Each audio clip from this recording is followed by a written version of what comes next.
Everyone, welcome to mobile bus. আজকে আমি কথা বলবো অপ্পোর upcoming smartphone Oppo F25 pro এই স্মার্টফোনটি নিয়ে।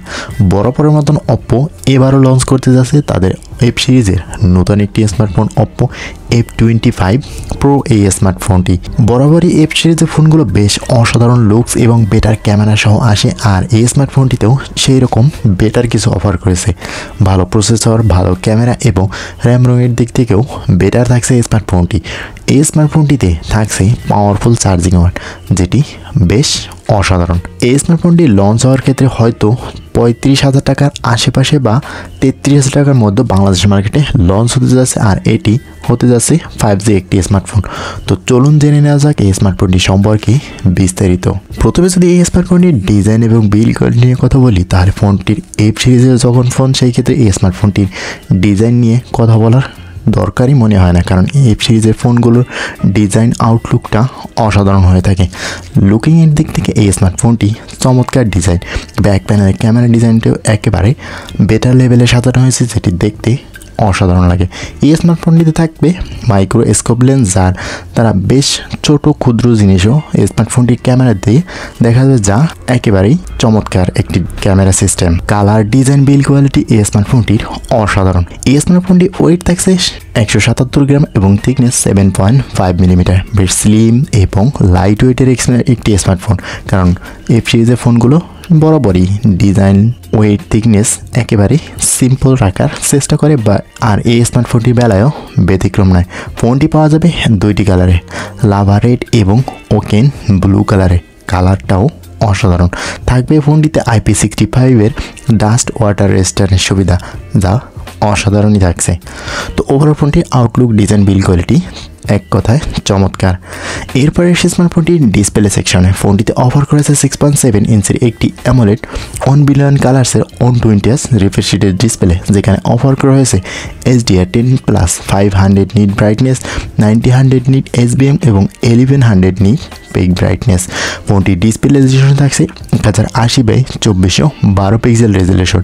ফোনটিতে থাকছে 394 PPI ডেন্সিটি এবং ডিসপ্লে প্রোটেকশনে থাকছে পান্ডা গ্লাস। তো ওভারঅল ফোনটির ডিসপ্লে সেকশনটাও আমার কাছে বেটার মনে হয়েছে। 120Hz রিফ্রেশ রেট, HDR10+-এর মতন ডিসপ্লে, 1 বিলিয়ন কালার্স থাকছে, যেটা কালার রেকুরেসি, ব্রাইটনেস এবং ইনডোর আউটডোর ইউজিং ভিজিবিলিটি অসাধারণ থাকবে।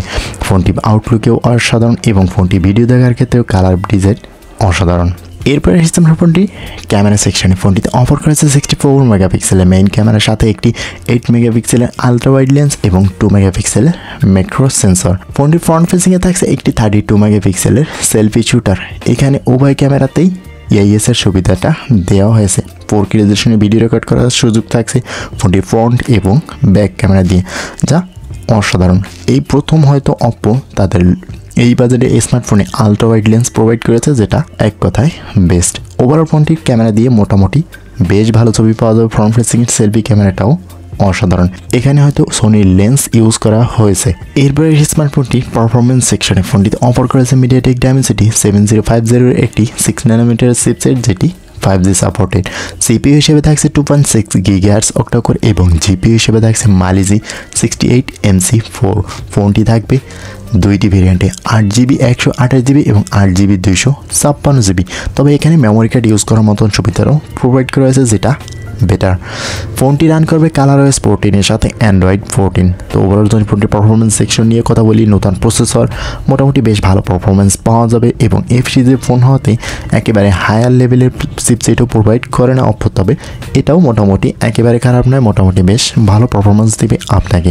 এরপরে স্মার্টফোনটি পাওয়ার সেকশনে ফোনটিতে অফার করেছে 5000 mAh ব্যাটারি এবং 67 ওয়াটের ফাস্ট চার্জার। আর এই স্মার্টফোনটি 100% চার্জ হতে 48 মিনিটের মতন সময় নেবে, তবে এই স্মার্টফোনটি এই জিনিসটা একেবারেই বেটার। 67 ওয়াট এবং স্লিম ফোন হওয়াতে 5000 mAh ব্যাটারি।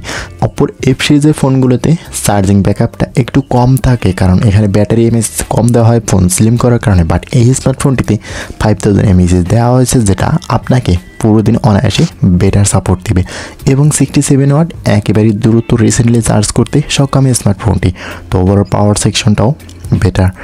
এছাড়া স্মার্টফোনটির সিকিউরিটি হিসেবে থাকবে under display fingerprint sensor. Sound কোয়ালিটির দিক থেকে এই স্মার্টফোনটিতে লাউড স্পিকার প্রোভাইড করা হয়েছে, যেখানে ডুয়াল স্পিকার অফার করলে বেটার হতো। 3.5 মিলিমিটার হেডফোন জ্যাকটা এই স্মার্টফোনটির বেলায় থাকছে না। ব্লুটুথ 5.2 থাকছে, GPS, USB type C port, dual band wifi এবং এনএফসি থাকছে। তো এই বাজেটে এই স্মার্টফোনটি আমার কাছে বেটার মনে হয়। ক্যামেরা, ডিসপ্লে, ব্যাটারি সেকশন এবং পারফরমেন্স সেকশনটা আর একটু বেটার হলে বেস্ট হতো আমার কাছে। আদার্স দিক থেকে এই স্মার্টফোনটি এক কথায় অসাধারণ লেগেছে। আপনার কাছে কেমন লেগেছে অবশ্যই কমেন্ট করে জানাবেন। আজকের ভিডিওটি এই পর্যন্তই কথা হবে নেক্সট কোনো ভিডিওতে। ততক্ষণ পর্যন্ত ভালো থাকবেন, সুস্থ থাকবেন। আল্লাহ হাফেজ।